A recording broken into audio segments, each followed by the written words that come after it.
Friends, कैसे हैं आप सब। मैं आपका अपना मित्र एडवोकेट एस मिश्रा लीगल दर्पण चैनल में स्वागत करता हूं। फ्रेंड्स, आज मैं बात करने वाला हूं कि किन परिस्थितियों में आपको इंश्योरेंस का क्लेम नहीं मिल सकता है।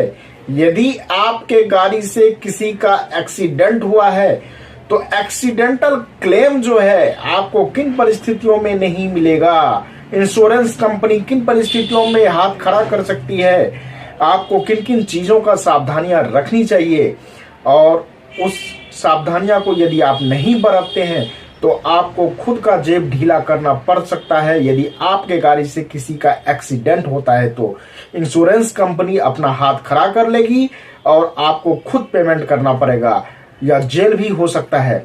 तो इन सब से बचने के लिए क्या क्या सावधानियां आपको बरतनी चाहिए। इंश्योरेंस का क्लेम यदि आपको लेना है, यदि आपके गाड़ी से एक्सीडेंट हुआ है तो कौन कौन से सावधानियां आपको बरतनी चाहिए, इस पे आज मैं चर्चा करने वाला हूं। तो इसे जानने के लिए वीडियो को लास्ट तक देखिए, और वीडियो देखने के बाद अच्छा लगे तो चैनल को ज्यादा से ज्यादा सब्सक्राइब कीजिए, लाइक कीजिए और शेयर कीजिए। तो आइए फ्रेंड्स जानते हैं। फ्रेंड्स, रोड पे एक्सीडेंट की संख्या दिनों दिन बढ़ता जा रहा है, जिसके पीछे बहुत सारे रीजन है। रीजन ये भी हो सकता है कि लोगों को आजकल बहुत ही जल्दीबाजी लगा रहता है। हर कोई व्यक्ति जल्दी से जल्दी पहुंचना चाहता है अपनी डेस्टिनेशन पे। वो ओवर स्पीडिंग गाड़ी चलाते हैं, ओवर स्पीड में चलाते हैं, ज्यादा रेस में चलाते हैं।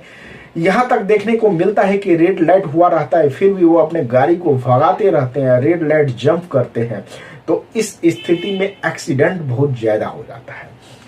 खैर, हम इस बात को तो बहुत पहले बता दिए हैं, लेकिन आज जो मैं बताने वाला हूं वो ये है कि किन परिस्थितियों में आपको एक्सीडेंटल क्लेम नहीं मिलेगा, इंश्योरेंस कंपनी हाथ खड़ा कर सकती है।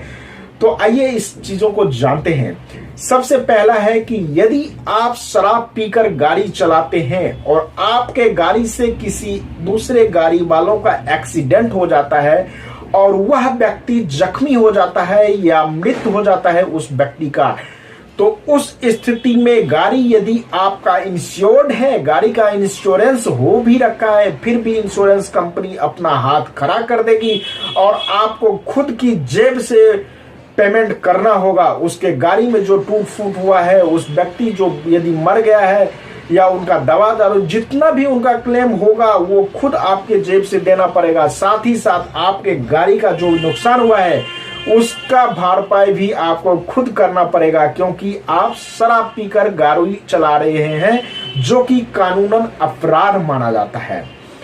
दूसरा पॉइंट है कि यदि ओवरलोडिंग है आपके गाड़ी पे, मान लीजिए कोई गाड़ी 7 सीटर है और आप 10 व्यक्ति उस पे लटक के जा रहे हैं, 10 व्यक्ति बैठ के जा रहे हैं किसी तरीके से, और गाड़ी का एक्सीडेंट हो जाता है, तो उस स्थिति में इंश्योरेंस कंपनी आपको पैसा नहीं देगी।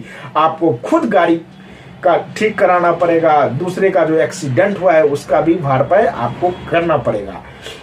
तीसरी बात आती है कि आप कुछ ऐसा एक्टिविटी कर रहे हैं, मान लीजिए आप अपने गाड़ी से कहीं जा रहे हैं और उस गाड़ी में शराब है, हथियार है, गांजा है, अफीम है, हीरोइन है, इस सब चीजों की आप सप्लाई करने जा रहे हैं और आपका उस गाड़ी से एक्सीडेंट होता है और ये सब चीज आपके गाड़ी के अंदर पाया जाता है, तो इस स्थिति में आपको स्मगलर के रूप में माना जाएगा। ये माना जाएगा कि आप स्मगलिंग करते हैं और इस स्थिति में आपको किसी भी प्रकार का कोई क्लेम मिलने वाला नहीं है।